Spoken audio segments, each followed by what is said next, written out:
BYU defeats Wyoming 34-14 here in Laramie. Mitch Harper with KSL Sports. Cougs was never in doubt. BYU dominated this football game against a Wyoming team that now falls to 0-3. BYU, on the other hand, they're 3-0. They complete non-conference and get ready for Big 12 play with an undefeated showdown next week against Kansas State. But in this game tonight, BYU, I thought, played pretty well and better than they did last week against SMU, but there were still moments and opportunities that this team's going to want to improve on, particularly in the passing game. Jake Retzlaff, I thought, had a much better performance than he did a week ago, but there were still moments where he had some close calls with the interceptions, but you also have to highlight that he had a lot of big plays too. 8 passes of 20 yards or more in this game for Jake, as he finishes with 291 yards, 3 touchdowns. The one interception was down here on the other end, the end zone intended for Cody Epps.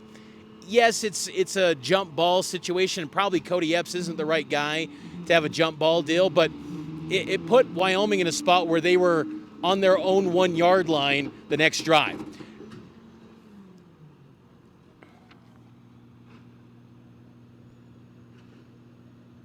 I thought Chase Roberts was outstanding tonight. 6 catches, 129 yards.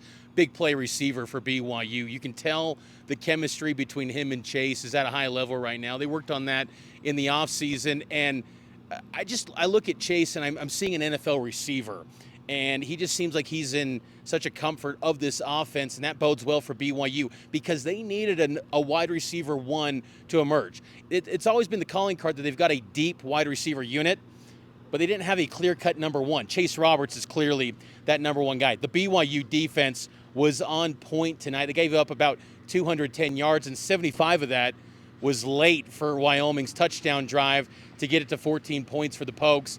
BYU's been playing lights out. And, this is a positive sign that it's a business-like effort against a team that had high emotions coming in. They wanted this game. You heard some of the audio, I'm sure, on the TV broadcast of the chants here in the War Memorial stands, but they tuned all that out and had a blowout victory. And I think that's another tangible sign that this BYU team is different, and that's going to be the big question going forward for this group as they once again completed non-conference undefeated.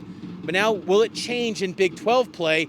I think it will. I think BYU's better equipped to handle the physicality and the rigors of the Big 12 Conference coming up in this 16-team era. Some other notables from tonight, the running back situation was interesting. Miles Davis got the start. That was his first career start as a BYU Cougar. His parents were here in War Memorial, and they were on the front row watching Miles during pregame warm-ups, so that was pretty cool to see.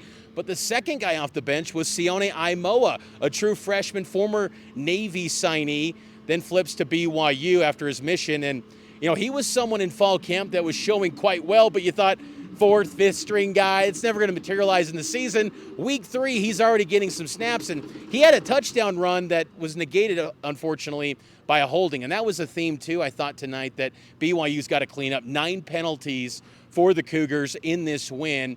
So Kalani Sitake's got plenty of ammunition to turn to this team and say, hey, you got the win, but there's a lot to improve on as you get ready for Big 12 play next week. BYU ended up with 1 sack tonight. That was Jack Kelly on Evan Svoboda. And Svoboda had moments where he had more carries than he did pass completions. It was an off night once again for Wyoming's offense, and BYU capitalized. I thought the BYU cornerbacks were really good too.